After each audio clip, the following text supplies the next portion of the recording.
देखिए, बहुत से स्टूडेंट्स रेशनल नंबर और इरेशनल नंबर में डिफरेंस नहीं कर पाते हैं, अंतर नहीं कर पाते हैं। उनको पहचानने में दिक्कत आती है कि कौन सी संख्या हमारी परिमेय संख्या है और कौन सी अपरिमेय संख्या है। तो मैंने सोचा कि इस पर एक वीडियो ही बना लेते हैं ताकि आप सभी को समझने में आसानी हो जाए। तो देखिए जैसा कि डेफिनेशन होती है कि जो नंबर हमारा P अपॉन Q की फॉर्म में लिखा जा सकता है वो हमारा क्या होता है, रेशनल नंबर होता है, यानी कि परिमेय संख्या होती है। भाई परिमेय संख्या वो है जिसको हम P अपॉन Q की फॉर्म में लिख सकते हैं, है ना। और इरेशनल वो नंबर होता है जिसको हम P अपॉन Q की फॉर्म में नहीं लिख सकते हैं। देखो, डेफिनेशन तो सबको पता है, लेकिन फिर भी लोग इसमें डिफ्रेंशिएट नहीं कर पाते हैं, इनको डिफ्रेंशिएट नहीं कर पाते हैं। तो देखिए कौन कौन से नंबर हमारे रेशनल नंबर होते हैं और कौन कौन से इरेशनल नंबर होते हैं। जैसे ये 6 अपॉन 2 लिखा हुआ है, ये P अपॉन Q की फॉर्म में लिखा हुआ है और ये हमारा रेशनल नंबर है, ये सीधा सीधा दिख रहा है, यानी कि 2 1 2 2 3 6 ये हमारा कट जाएगा। ठीक है, तो 6 अपॉन 2 हमारा रेशनल नंबर हो गया। क्या 2 हमारा रेशनल नंबर है? बिल्कुल है। कोई भी पॉजिटिव नंबर हो 1 से लेकर के इन्फिनिटी तक, कोई भी आप पॉजिटिव नंबर ले लें, 2 ले लें, 7 ले लें, 1000 ले लें, 100 ले लें, कोई भी पॉजिटिव नंबर ले लें, वो तुम्हारा जो है रेशनल नंबर होता है। क्योंकि मान लो जैसे ये 2 है, इसको 2 अपॉन 1 लिखा जा सकता है, क्योंकि ये हमारा हो जाएगा P, ये हो जाएगा Q। कोई भी नंबर हो, 7 है, 7 को हम 7 अपॉन 1 लिख सकते हैं, यानी कि 2 7 या कोई भी पॉजिटिव इंटीजर जो होता है वो हमारा रेशनल नंबर होता है।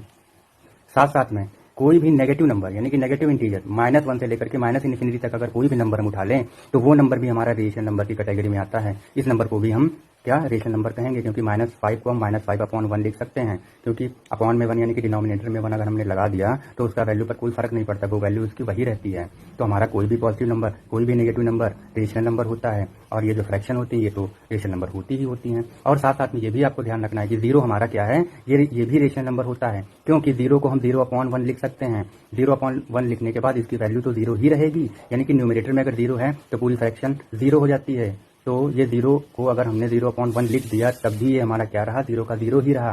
तो 0 भी हमारा रेशनल नंबर है ना। लेकिन अगर डिनोमिनेटर में 0 आ गया, यानी कि हर में अगर 0 आ गया तो इसकी वैल्यू इनफाइनाइट हो जाती है, ये हमारा रेशनल नंबर नहीं है।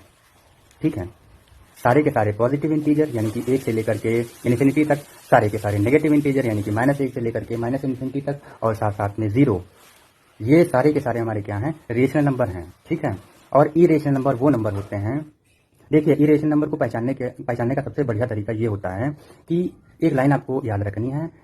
वो लाइन है कि the number which is neither terminating nor repeating of the decimal, यानी कि जो पॉइंट के बाद ना ही कभी टर्मिनेट होता है और ना ही कभी रिपीट होता है। इसका मतलब कि पॉइंट लगने के बाद ना ही वो कभी टर्मिनेट होगा, इसका मतलब है कि वो पॉइंट के बाद कभी भी पूरा पूरा नहीं कटेगा, है ना।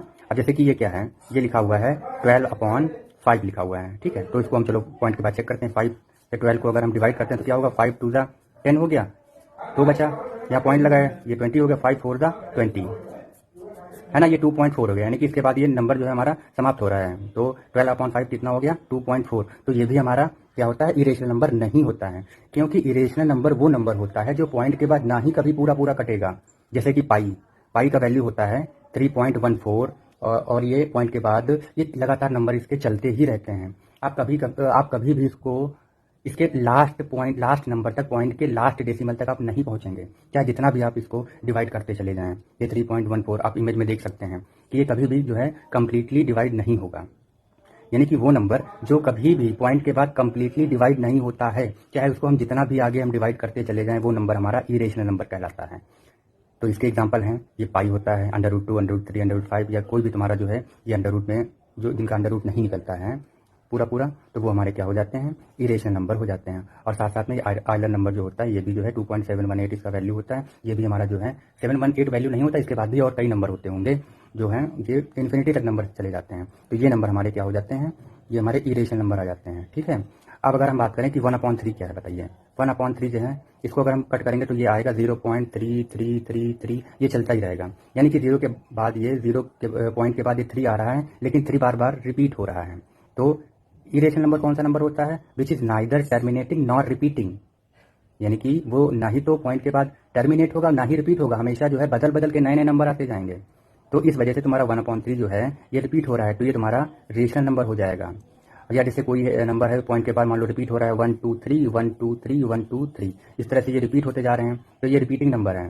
है ना, ये भी रिपीटिंग, ये भी रिपीटिंग, तो ये दोनों के दोनों हमारे रेशनल नंबर हो जाएंगे। इरेशनल नंबर सिर्फ वो नंबर है which is neither terminating nor repeating. ये लाइन आपको ध्यान रखनी है, ठीक है। और बाकी जो सारे के सारे नंबर होते हैं, फिर चाहे नेचुरल नंबर हो, सारे नेचुरल नंबर हमारे क्या होते हैं, रेशनल नंबर की कैटेगरी में आते हैं।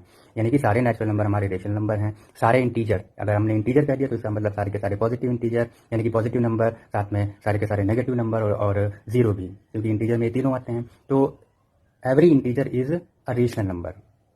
सारे इवन नंबर हमारे रेशनल नंबर, सारे ऑड नंबर हमारे रेशनल नंबर, सारे प्राइम नंबर हमारे रेशनल नंबर, सारे कंपोजिट नंबर हमारे रेशनल नंबर होते हैं।